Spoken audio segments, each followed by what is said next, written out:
ਅੱਜ ਦੀ ਵੀਡੀਓ ਦੇ ਮਾਧਿਅਮ ਰਾਹੀਂ ਅਸੀਂ ਤੁਹਾਨੂੰ ਦੱਸਾਂਗੇ ਕਿ ਕਿਸ ਤਰ੍ਹਾਂ ਆਪਣੇ ਘਰ ਦੀ ਗਰੀਬੀ ਨੂੰ ਅਸੀਂ दूर कर सकते हाँ।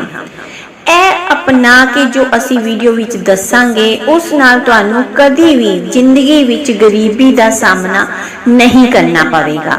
इस करके वीडियो नू अंत तक जरूर देखना ते बेनती है जेकर चैनल ते नवे आए हो तो चैनल नू सबसक्राइब कर लेना जी। वीडियो चंगी लगे तो लाइक शेयर एंड कमेंट जरूर करना जी। इंसाना की सोच विच बस इन्ना ही फर्क होंदा है कि कई लोग खुली अख विच सपना देखते हैं ते कई लोग बंद अखां नाल। अज असी तुहानू एक कहानी सुना रहे हाँ जिस दे माध्यम राही तुहानू पता चलेगा कि तुसी भी गरीबी घाटी दूर कर सकते हो। ते अज एक कहानी दे माध्यम राही असी तुहानू दसांगे कि तुसी किस तरह अपने घर दी गरीबी दूर कर सकते हो। एक बारी एक गुरु ते उदा शिष्य होंदे हैं। वो किसी पिंड विच जा रहे होंदे हैं ते रस्ते विच उन्हां नू बहुत प्यास लगदी है ते वो देखते हैं कि खेत जिस पिंड विच जा रहे होंदे हैं उत्थे एक बड़ा वड्डा खेत होंदा है ते खेत दे विचों विच एक उन्हां नू घर दिखाई दिंदा है ते ओ गुरु अते शिष्य जो होंदे हैं दोनों उस घर वाल जांदे हैं। घर दा दरवाजा खटकांदे हैं ते उत्थों एक आदमी उदी जनानी ते एक छोटा जिहा बच्चा जो कि फटे हाल होंदा है, तिन्ना दा ही हाल बहुत बुरा दिखाई दे रहा होंदा है ते उसनू ओ गुरु जी जिहड़े आए होंदे हैं पुछदे हैं कि असी इधरों लंघ रहे सी तां सानू बड़ी प्यास लगी कि तुसी सानू एक गिलास पानी दा पिला सकदे हो। तां उस आदमी ने कहा क्यों नहीं ते अंदरों जाके ओ गिलास पानी दा लेके आया ते गुरु अते शिष्य दोनों ने पानी पी के अपनी प्यास बुझाई। गुरु जी ने नोटिस किया, घर पूरा देखा ते उस आदमी नू पूछया कि तुसी की काम करते हो। उस आदमी ने दस्या कि मेरे कोल एक गां है ते उदा दुध वेच के मैं अपने घर का गुजारा करदा हाँ ते साडी घर गृहस्थी बस इसी तरह ही चलती है। उस तो बाद थोड़िया इधर उधर दियां गल्लां करदे करदे शाम हो जाती है तां गुरु अते शिष्य सोचते हैं कि हुण असी इत्थे ही इस खेत विच ही रात गुजार लेंदे हां। ते ओ जेड़े गुरु और शिष्य होंदे हैं उस आदमी नू पुछदे हैं कि असी तेरे घर विच अज दी रात गुजार सकदे हां। ते ओ आदमी कहंदा है कि ठीक है तुसी मेरे घर सो सकदे हो। ते ओ राती गुरु और शिष्य सो जाते हैं, प्रसादा छकांदा है और जो उहदे घर विच रुखा मिस्सा होंदा है वो आदमी अपनी वोटी नू कह के गुरु अते शिष्य नू प्रसादा छका दिंदा है। रात बहुत हो जाती है, सारे जदों सुते होंदे हैं तो गुरु हौली जी उठ के अपने शिष्य के कान विच कहंदा है कि जल्दी उठ जा, आपां वापिस जाना है क्योंकि ए जेड़े आदमी दी गां है उसनू खोल के आपां जंगल विच छड्ड देना है। शिष्य जदों अपने गुरु दी यह गल सुनदा है तां उसनू बड़ी हैरानी होंदी है। वो कहता है कि मेरा इन्ने सालां दा इन्हां दे नाल गुरु जी दे अपने गुरु जी दे नाल इन्ना साथ है तां इन्ने सालां विच मैनू गुरु जी ने कोई भी गलत गल ना सिखाई ते ना कही, पर अज मेरे गुरु ए मैनू गलत गल क्यों कह रहे हैं।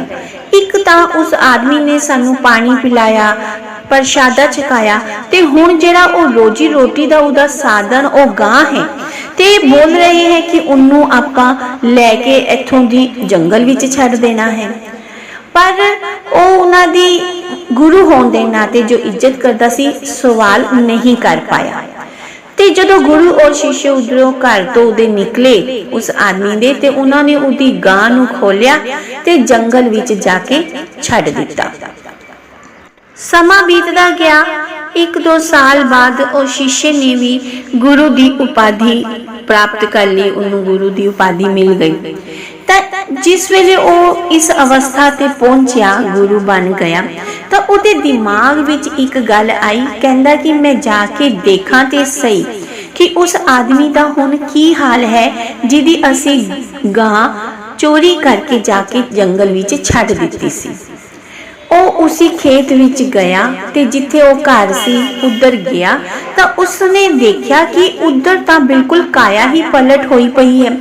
जिथे वो घर सी उत्थे बड़ी वधिया एक कोठी बड़ा वड्डा मकान बनिया होया सी ते उहदे सामने ही खेतां दे विच पूरा फसल बड़ी वधिया फसल हरियाली फैली हुई सी। ता उन्हें सोचा कि हो सकता है कि वो आदमी इत्थों दी चला गया होएगा, क्योंकि जो उदा रोजी रोटी दा साधन सी गां वो तो मेरे गुरु ने उत्थों दी लैके जंगल विच छड्ड दित्ती सी ते वो बेचारा परेशान होके किधरे होर चला गया होएगा ते इत्थे कोई हुण होर रहन आ गया होएगा। ते जिस तरह ही वो वापस जान लगा तो पिछों दी एक बंदे ने उसनों आवाज मारी ते जिस तरह ही उन्हें देखा तो वो हैरान रह गया। वो जो गुरु बन चुका सी कि ऐ ते ओही बंदा है जिहदी असीं गां चोरी करके जंगल विच छड्ड दित्ती सी। ते वो गुरु दे कोल गया ते उसनों बोलिया कि बड़े साल पहले असीं मैं और मेरे गुरु तेरे कोल आए सी, शायद तू सानू पहचानिया नहीं, पर मैं इन्नी गल कही तो वह बंदा कहन लगा कि ऐ किवें हो सकता है, मैं तुहाडे लोकां नू किवें भुल सकदा वां। कहंदे कि मतलब मैं समझिया नहीं तू की कह रहा है। तो उस बंदे ने दस्या कि तुसी तां उस दिन बिना दसे ही राती मेरे घर तो चले गए सी ते उसी दिन ही उसने दस्या कि मेरी गां भी पता नहीं कित्थे चली गई ते अज तक वो वापस भी नहीं आई। उसने दस्या कि मैं कुछ दिन बहुत ही परेशान रहा कि की करा, क्योंकि मेरा रोजी रोटी का साधन जिहड़ा सी वो गां वो हुण मेरे कोल नहीं सी, पर फिर भी मैनू अपनी परिवार का पालन पोषण तक करना सी।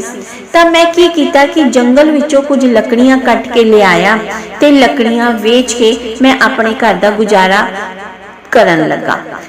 ते लकड़ियां कट के जो मेरे कोल पैसे होंदे सी तां जो मेरा ए सामने खेत है ते मैं बीज खरीद के उन्हां पैसिਆਂ नाल मैं बीज खरीद के ले आया ते मैं ए खेत विच उन्हां बीजां दी फसल बनाई ते ओ फसल बहुत ही चंगी होई ते ओ फसल नाल जेरे मेरे कोल पैसे होए ते ओ पैसिਆਂ दे नाल मैं एक फलां दा बगीचा लगा दिता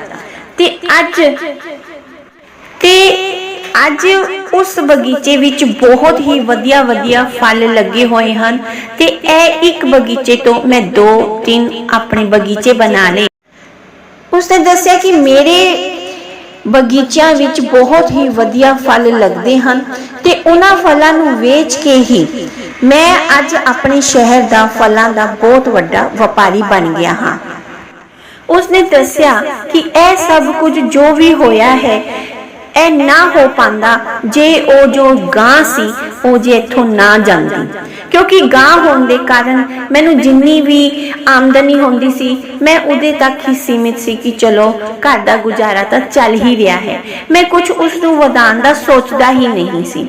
पर जदों गां चली गई तो मैनू लग्या कि मैं हुण अपनी परिवार नूं किवें पालां, तां मैं दूसरे काम बारे ध्यान दिता ते काम सोचदे सोचदे पहले लकड़ां वेचियां, फिर बीज लगाया, फिर फलां दा बगीचा लगाया और अज मैं इन्ना वड्डा मेरा घर है, मेरे फलां दे बगीचे हैं ते अज मैं बहुत खुश हाँ।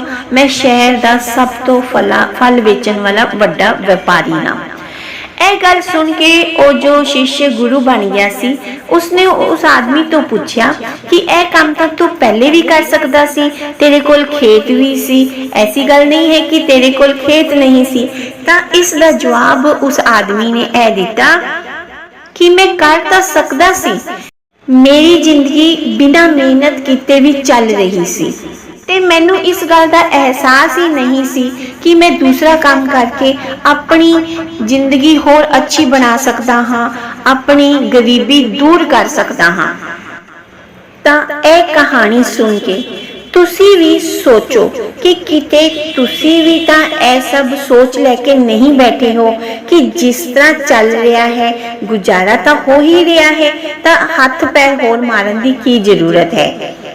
ਕਿਉਂਕਿ ਕਿਤੇ ਤੁਸੀਂ ਇਹ ਤਾਂ ਨਹੀਂ ਡਰ ਰਹੇ ਕਿ ਜੋ ਮਿਲ ਰਿਹਾ ਹੈ ਇਹ ਨਾ ਹੋਵੇ ਕਿ ਦੂਸਰਾ ਕੰਮ ਨੂੰ ਹੱਥ ਪਾਈਏ ਤਾਂ ਇੱਥੋਂ ਵੀ ਚਲਾ ਜਾਏ। ਨਹੀਂ, ਜੇਕਰ ਤੁਸੀਂ ਵੱਡਾ ਸੋਚੋਗੇ ਤੁਹਾਨੂੰ ਵੱਡਾ ਮਿਲੇਗਾ, ਔਰ ਜ਼ਿੰਦਗੀ ਵਿੱਚ ਤੁਹਾਨੂੰ ਜਦੋਂ ਸਫਲਤਾ ਮਿਲੇਗੀ, ਕਾਮਯਾਬੀ ਮਿਲੇਗੀ, ਤਾਂ ਤੁਹਾਨੂੰ ਅਨੁਭਵ ਹੋਏਗਾ, ਫੀਲਿੰਗ ਹੋਏਗੀ ਕਿ ਅਸੀਂ ਕਿੰਨੀ ਵੱਡੀ ਗਲਤੀ ਕਰ ਰਹੇ ਸੀ। ਇਹ ਗੱਲ 100% ਸੱਚ ਹੈ ਕਿ ਕੋਈ ਵੀ ਵਿਅਕਤੀ, ਕੋਈ ਵੀ ਮਨੁੱਖ, ਇਨਸਾਨ ਗਰੀਬ ਨਹੀਂ ਹੁੰਦਾ। ਉਸ ਦੀ ਸੋਚ ਹੀ ਉਸ ਨੂੰ ਗਰੀਬ ਕਰਦੀ ਹੈ, ਗਰੀਬ ਬਣਾਉਂਦੀ ਹੈ।